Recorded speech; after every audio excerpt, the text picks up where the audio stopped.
الحمد للہ وکفا والسلام علی عباده الذین اصطفى اما بعد فاعوذ باللہ من الشیطان الرجیم بسم اللہ الرحمن الرحیم اللہم صلی علی سیدنا محمد وبارک وسلم۔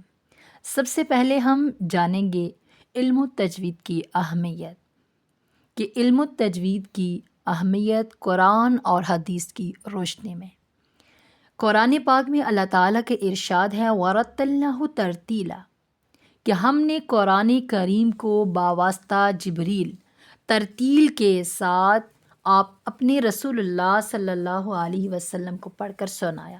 اسی طرح سورہ مزمل میں اللہ نے فرمایا وَرَتِّلِ الْقُرْآنَ تَرْتِيلًا، کہ قرآن مجید کو خوب ٹھہر ٹھہر کر اطمینان کے ساتھ پڑھو۔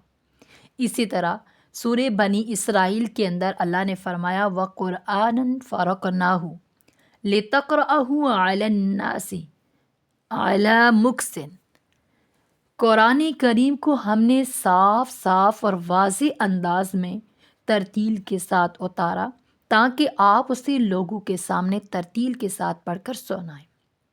اسی طرح حضرت علی رضی اللہ تعالی عنہ سے ترتیل کے معنی پوچھے گئے تو آپ رضی اللہ تعالیٰ عنہ نے فرمایا الترتیل ہوا تجوید الحروف و معرفت الوقوف، یعنی حروف کو تجوید کے ساتھ ادا کرنا اور اوقاف میں ماہر ہونے کا نام ترتیل ہے۔ جو آپ کے سامنے میں نے پہلے 3 آیات تلاوت کی ہیں، 3 آیات آپ کو پڑھ کر اس کا ترجمہ بتایا ہے، اس آیات میں ان آیات کے اندر ترتیل کی عظمت اور اہمیت اور اس کا وجوب ثابت ہوتا ہے۔ اور اس علم کی فضیلت کے لیے اتنی بات کافی ہے کہ اللہ سبحانہ و تعالی نے ان آیتوں میں ترتیل کی نسبت اپنی طرف فرمائی ہے، نیز اپنے رسول اللہ صلی اللہ علیہ وسلم کو حکم فرمایا کہ آپ بھی قرآن ترتیل سے پڑھا کریں اور لوگوں کو بھی ترتیل سے پڑھائیں، تو ان کو ترتیل کے ساتھ پڑھنے کا حکم دیا ہے۔ نبی کریم صلی اللہ علیہ وسلم کا ارشاد ہے ان اللہ یحب ان یقرأ القرآن کما انزل، اللہ تعالیٰ کو یہی پسند ہے کہ قرآن کریم جس طرح اترا ہے اسی طرح پڑھا جائے۔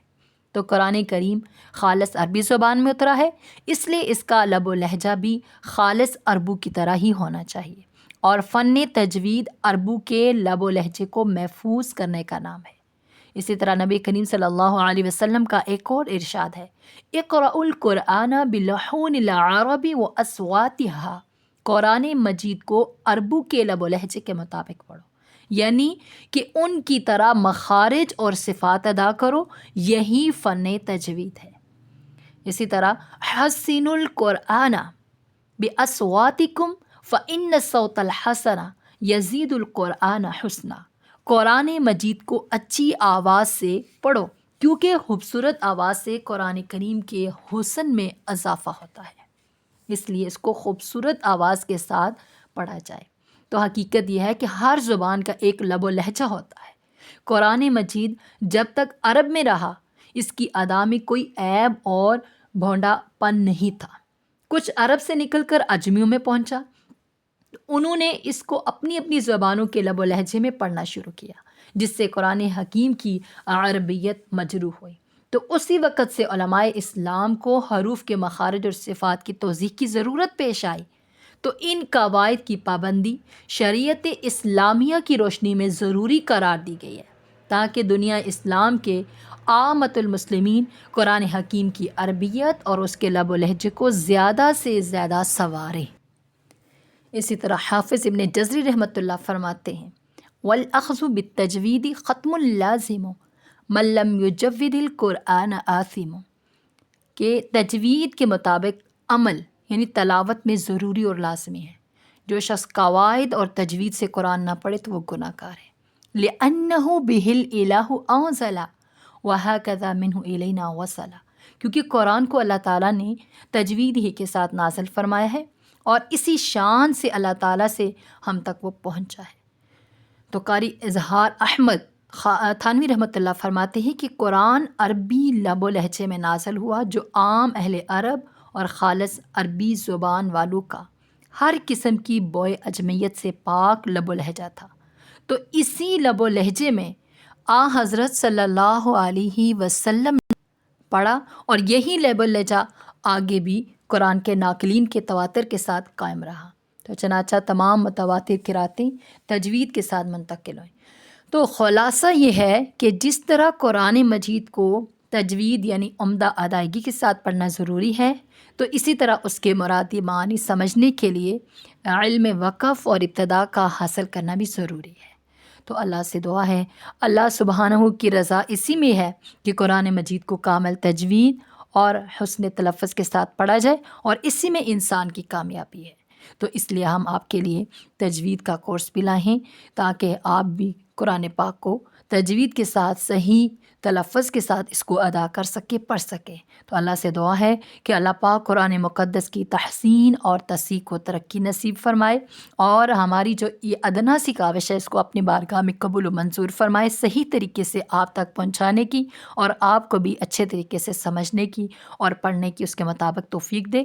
قرآن مجید کو صحیح پڑھنے کا شوق رکھنے والوں میں چھوٹے ہوں بڑے ہوں سب کے لیے اللہ پاک اس کو مفید بنائے، اور میرے لیے اور میرے والدین اور اساتذہ کرام کے لیے زاد آخرت اور ذریعہ نجات بنائے۔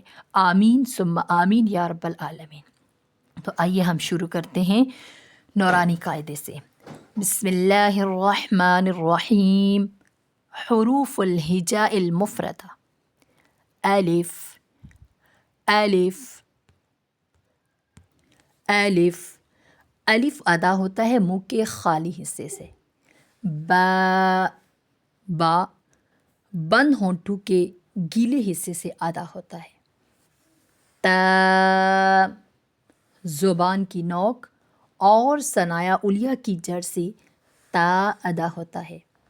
ثا، زبان کی نوک اور ثنایا علیہ کا سرا جب لگے تو اس وقت ثا میں ہم سیٹی کی آواز نہیں نکالیں گے، بالکل نرمی کے ساتھ ہم اس کو ادا کریں گے۔ ثا، جیم، وسط زبان یعنی زبان کا جو درمیانی حصہ ہے اور بالمقابل اوپر کا جو تالو ہے سامنے والا، اس کے ساتھ جب لگے گی زبان تو اس وقت جیم ادا ہوتا ہے۔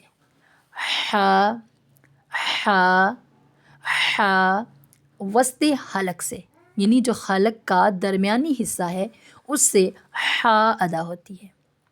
خو، ادنی حلق سے یعنی جو منہ کی طرف حصہ ہے حلق کا، وہاں سے خو، خو، خو ادا ہوتا ہے۔ دال، زبان کی نوک ثنایا علیہ کی جڑ سے لگے تو اس وقت دال ادا ہوتا ہے۔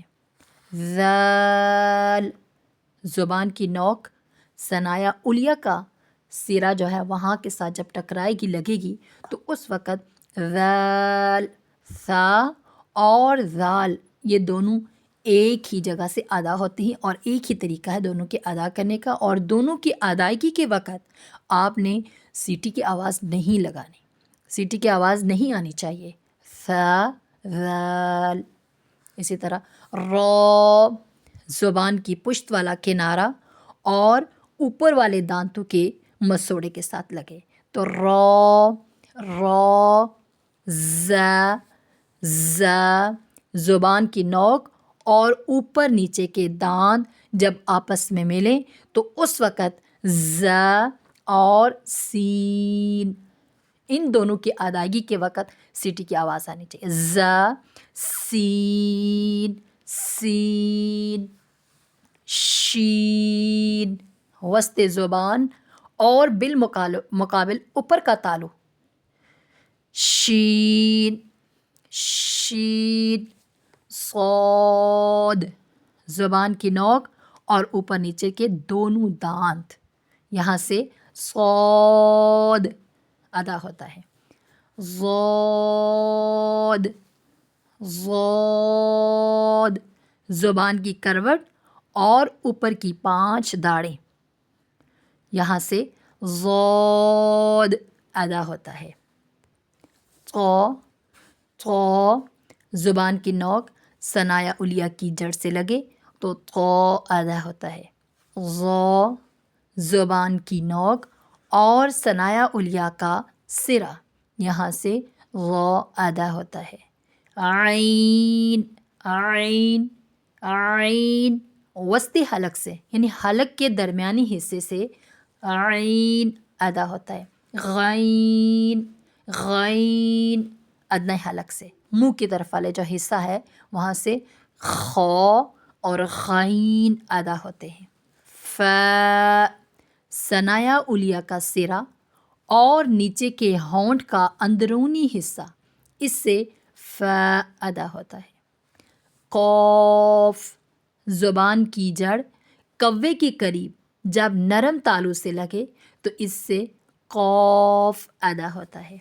کیف زبان کی جڑ جب سخت تالو سے لگے تو یہاں سے کیف کیف ادا. اس کو موٹا نہیں پڑھیں گے، باریک پڑھیں گے.